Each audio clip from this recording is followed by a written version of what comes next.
+1 political സയൻസിലെ 9ാമത്തെ പാഠമായിട്ടുള്ള constitution as a living document, അതായത് ഭരണഘടന ഒരു സജീവ പ്രമാണം എന്ന നിലയിൽ എന്നുള്ള പാഠമാണ്. അപ്പോൾ ഇന്നും ഭരണഘടന നിലനിൽക്കുന്നു. 1949 എഴുതി പൂർത്തിയാക്കിയ ഭരണഘടന 1946 നമ്മൾ എഴുതി തുടങ്ങിയത്. 1946 ഡിസംബർ 9 തുടങ്ങി 1949 നവംബർ 26 എഴുതി പൂർത്തിയാക്കി. ഔദ്യോഗികമായി 1950 ജനുവരി 26 നിലവിൽ വന്ന ഭരണഘടന ഇന്നും അത് നിലനിൽക്കുന്നുണ്ട്. അതൊരു ലിവിങ് ഡോക്യുമെൻ്റ് ആയിട്ട് ഒരു സജീവ പ്രമാണം എന്ന നിലയിൽ ഇത് നിലനിൽക്കുന്നുണ്ട്. ഇതിനെക്കുറിച്ചാണ് ഈ പാഠം വിശദമാക്കുന്നത്. അപ്പോൾ നമുക്ക് ഇന്ത്യൻ ഭരണഘടന അഡോപ്റ്റ് ചെയ്യപ്പെട്ട വർഷം നമ്മൾ നേരത്തെ പറഞ്ഞു 1949 നവംബർ 26 എഴുതി തുടങ്ങിയത് നമ്മൾ പറഞ്ഞു. 1946 ഡിസംബർ 9 നമ്മൾ എഴുതി തുടങ്ങിയത് കോൺസ്റ്റിറ്റ്യൂഷൻ അസംബ്ലി. ദെൻ 1950 ജനുവരി 26 ഔദ്യോഗികമായിട്ട് officially came into force 1950 ജനുവരി 26 ഇന്ത്യ റിപ്പബ്ലിക്കായി. ഇനി ഭരണഘടനാ ഭേദഗതികളെ കുറിച്ച് പ്രതിപാദിക്കുന്ന ആർട്ടിക്കിൾ ഏതാണെന്ന് ചോദിച്ചിട്ടുണ്ട്. അപ്പോൾ ഭരണഘടന എന്നും ഒരുപോലെ നിലനിൽക്കുന്നില്ല. അതിനെ ഭേദഗതി ചെയ്യാൻ കാലത്തിനനുസരിച്ച് കാലോചിതമായിട്ടുള്ള മാറ്റങ്ങൾ വരണം. അപ്പോൾ അതിനുള്ളൊരു വകുപ്പാണ് ആർട്ടിക്കിൾ 368 ഭരണഘടന ഭേദഗതി ചെയ്യുന്നതിനാണ് ഉള്ള വകുപ്പാണ്. ഇനി ഭരണഘടനയിൽ ഏറ്റവും കൂടുതൽ ഭേദഗതികൾ വന്നിട്ടുള്ളത് 42 അമെൻമെൻ്റാണ്, 42nd അമെൻമെൻ്റാണ്. 42nd അമെൻമെൻറ്റ് ഭരണഘടനാ ഭേദഗതിയിലെ ഏറ്റവും വിവാദപരമായിട്ടുള്ള ഭരണഘടനാ ഭേദഗതിയാണ് 42nd അമെൻമെൻറ്റ്. ഇന്ത്യൻ ഭരണഘടന ഒരു സജീവ പ്രമാണം എന്ന ആശയത്തെ എങ്ങനെ സാധൂകരിക്കും? ഈ തരത്തിലുള്ള ചോദ്യമാണ് വരിക അല്ലേ? എങ്ങനെയാണ് ഇന്ത്യൻ ഭരണഘടന ഒരു സജീവ പ്രമാണം എന്ന നിലയിൽ എങ്ങനെ നിലനിൽക്കുന്നത് എന്നുള്ളത്. അപ്പോൾ ഒരു ജനാധിപത്യ രാജ്യത്തിൻ്റെ ഭരണഘടനയുടെ പ്രത്യേകത അതിൻ്റെ ജൈവ സ്വഭാവമാണ്, അത് നിലനിൽക്കുന്ന സ്വഭാവമാണ്. ഭരണഘടനയ്ക്ക് സ്വയം സംരക്ഷിക്കാനും മാറ്റങ്ങൾ ഉൾക്കൊള്ളാനും കഴിയണം. ഇന്ത്യൻ ഭരണഘടനയ്ക്ക് ഈ ഇത്തരത്തിലുള്ള ജൈവ സ്വഭാവമുണ്ട്, അതായത് ലിവിങ് ആയിട്ടുള്ളത്.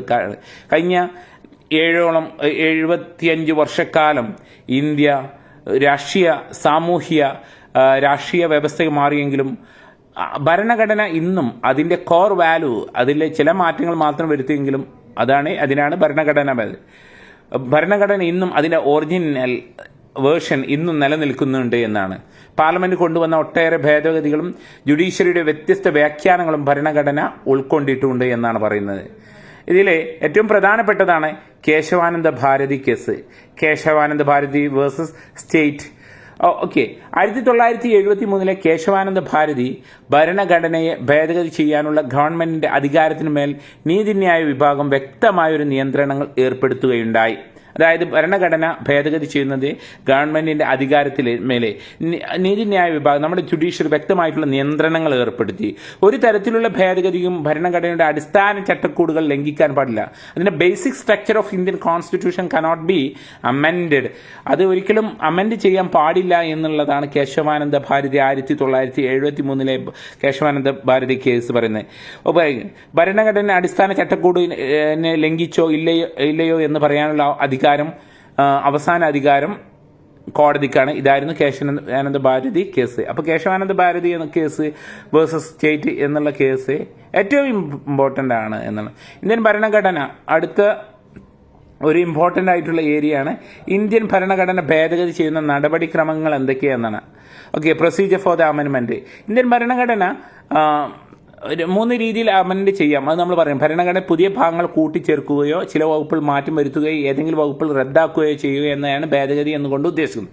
അപ്പോൾ വാട്ട് ഈസ് അമെൻമെന്റ്, വാട്ട് ഈസ് ഭരണഘടന ഭേദഗതി എന്ന് പറഞ്ഞാൽ എന്താണെന്നുള്ളത് ഭരണഘടനയിൽ പുതിയ ഭാഗങ്ങൾ കൂട്ടിച്ചേർക്കുകയോ ചില വകുപ്പുകൾ മാറ്റം വരുത്തുകയോ ഏതെങ്കിലും വകുപ്പുകൾ റദ്ദാക്കുകയോ ചെയ്യുന്നതിനാണ് ഭരണഘടനാ ഭേദഗതി എന്ന് പറയുന്നത്. ഇന്ത്യൻ ഭരണഘടന ഭേദഗതി ചെയ്യാനുള്ള അധികാരം പാർലമെന്റിന് നിക്ഷിപ്തമാണ്. ഭരണഘടനയിലെ 368 പ്രകാരമാണ് ഭരണമാണ്. ഇന്ത്യൻ ഭരണഘടന ഒരു ഫ്ലെക്സിബിളോ റിജിഡോ അല്ല എന്നുള്ളത് പറയുന്നുണ്ട്. അപ്പം മൂന്ന് രീതിയിൽ ഇന്ത്യൻ ഭരണഘടന അമെൻഡ് ചെയ്യാം.